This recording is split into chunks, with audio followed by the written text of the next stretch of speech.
नमस्कार। आज के इस खास विश्लेषण में हम एक बहुत ही गेम चेंजिंग सरकारी नीति को डिकोड करने जा रहे हैं। कौशल विकास और उद्यमिता मंत्रालय ने कुछ ऐसे दिशा निर्देश जारी किए हैं जो क्राफ्ट्समैन ट्रेनिंग स्कीम यानी सीटीएस को पूरी तरह से बदलने वाले हैं। अगर भारत के व्यावसायिक प्रशिक्षण इकोसिस्टम से कोई भी जुड़ा है तो ये जानकारी उसके लिए बहुत ही अहम होने वाली है। चलिए सीधे मुद्दे पर आते हैं। और वो मुख्य मुद्दा है 150 घंटे। अब से 1 या 2 साल के ट्रेड में जो भी आईटीआई ट्रेनी प्रशिक्षण ले रहा है उसके लिए 150 घंटे की practical on the job training यानी ओजेटी अनिवार्य कर दी गई है। मतलब सिर्फ थियोरी या किताबी ज्ञान से अब काम नहीं चलेगा। ये एक बहुत ही सख्त जनादेश है ताकि ट्रेनिंग पूरी करने के बाद हर कोई सीधे इंडस्ट्री के लिए तैयार हो। तो आज की हमारी इस चर्चा का रोडमैप कुछ इस तरह रहेगा। सबसे पहले ओजेटी जनादेश की व्याख्या, दूसरा प्रशिक्षण अनुभव की संरचना, तीसरा प्रोजेक्ट कार्य का विकल्प, चौथा हितधारकों की भूमिकाएं और जिम्मेदारियां, और अंत में पांचवा मूल्यांकन और ग्रेडिंग प्रणाली। चलिए सबसे पहले बिंदु से शुरुआत करते हैं, ओजेटी जनादेश की व्याख्या। आखिर इस बड़े बदलाव की जरूरत क्या थी? दरअसल अंतिम लक्ष्य सिर्फ क्लासरूम की चारदीवारी तक सीमित रहना नहीं है।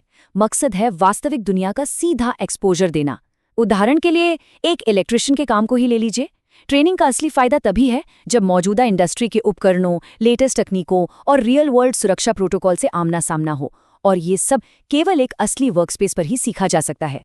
अगर इस पूरी नीति के मुख्य उद्देश्यों को देखा जाए तो ये किसी पजल के अलग अलग टुकड़ों की तरह एक साथ काम करते हैं। पहला लक्ष्य है रोजगार क्षमता को बढ़ाना, क्योंकि इंडस्ट्री के हिसाब से प्रैक्टिकल अनुभव मिलेगा। दूसरा, ये आईटीआई और उद्योगों के बीच की साझेदारी को काफी मजबूत करता है। तीसरा, इससे वर्कफोर्स में शामिल होना बहुत आसान हो जाता है, जिससे एडजस्ट होने का समय बचता है। और चौथा, रियल वर्ल्ड सेटिंग में कौशल का लगातार मूल्यांकन होता रहता है। कुल मिलाकर ये सीधे तौर पर इंडस्ट्री की डिमांड के हिसाब से स्किल्ड टैलेंट की एक मजबूत पाइपलाइन तैयार करता है। अब आते हैं हमारे दूसरे मुख्य बिंदु पर, प्रशिक्षण अनुभव की संरचना। तो ये पूरी प्रक्रिया आखिर काम कैसे करेगी?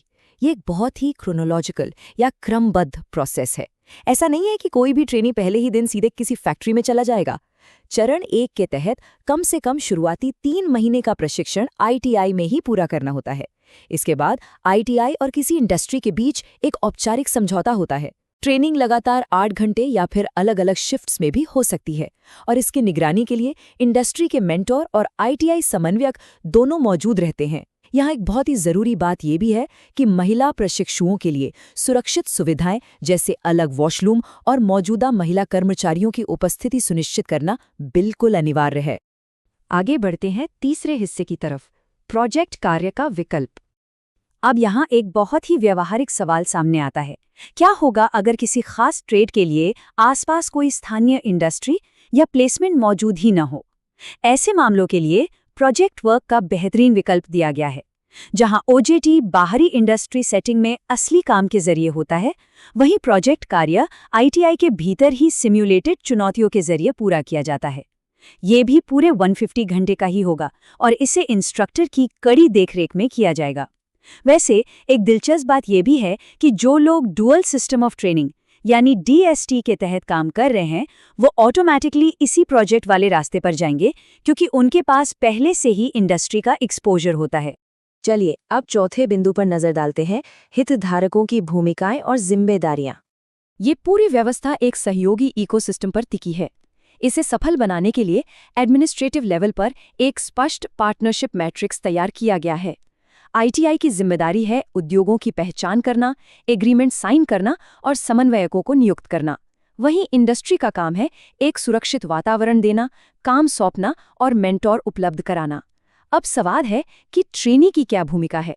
उन्हें बस नियमित रहना है, अनुशासन का सख्ती से पालन करना है, और सबसे जरूरी बात, अपनी एक लॉगबुक मेंटेन करनी है। और ये रहा उस अनिवार्य लॉगबुक का असली फॉर्मेट, एनेक्स्चर 1। इसमें सिर्फ उपस्थिति दर्ज नहीं होती, बल्कि एक चलता फिरता स्किल ट्रैकर है। प्रशिक्षुओं को अपनी रोजाना की गतिविधियों, इस्तेमाल किए गए टूल्स, सीखे गए नए कौशल और यहाँ तक कि काम के दौरान आने वाली चुनौतियों को भी इसमें दर्ज करना होता है। और हाँ, हर हफ्ते इंडस्ट्री मेंटर के हस्ताक्षर इस पर होना बेहद जरूरी है। अब आते हैं अपने आखिरी और 5वें पड़ाव पर, मूल्यांकन और ग्रेडिंग प्रणाली। उन 150 घंटों की कड़ी मेहनत को आखिर कैसे आंका जाएगा? ग्रेडिंग सिस्टम को एकदम निष्पक्ष और संतुलित रखा गया है। 50% वेटेज सीधे तौर पर इंडस्ट्री मेंटर के असेसमेंट से आता है, जो लगातार काम करते हुए अपनी नजर रखते हैं, और बाकी का 50% वेटेज एक बाहरी परीक्षक के फाइनल वाइवा वॉइस को दिया जाता है। मतलब प्रैक्टिकल अनुभव और थ्योरी की समझ दोनों का एकदम परफेक्ट बैलेंस। अब वो जो मेंटर वाले 50 अंक हैं, वो किन आधारों पर मिलेंगे? ये कोई रैंडम नंबर नहीं है, इसके स्पष्ट पैरामीटर्स तय किए गए हैं। 10 अंक समय की पाबंदी के लिए, 10 लॉगबुक मेंटेन करने के लिए, 10 ट्रबल शूटिंग या समस्या निवारण के लिए, 10 उपकरणों के सही इस्तेमाल के लिए और 10 सुरक्षा नियमों के पालन के लिए हैं। यहाँ सबसे ज्यादा ध्यान देने वाली बात यह है कि तकनीकी कौशल के साथ साथ सॉफ्ट स्किल्स और सेफ्टी को भी बराबर का महत्व दिया जा रहा है। मेंटर और बाहरी परीक्षक दोनों के अंक जुड़ने के बाद उन्हें इस फाइनल ग्रेडिंग मैट्रिक्स में बदल दिया जाता है। 90 या उससे ज्यादा स्कोर करने पर A1 ग्रेड मिलता है, जिसे अनुकरणीय माना जाता है। और याद रखने वाली बात यह है कि ये ग्रेड सिर्फ कोई इंटरनल रिकॉर्ड नहीं है, ये हमेशा के लिए फाइनल मार्कशीट पर दर्ज हो जाएगा। भविष्य में कोई भी एम्प्लॉयर इसे देखकर तुरंत समझ सकता है कि कैंडिडेट कितना तैयार है।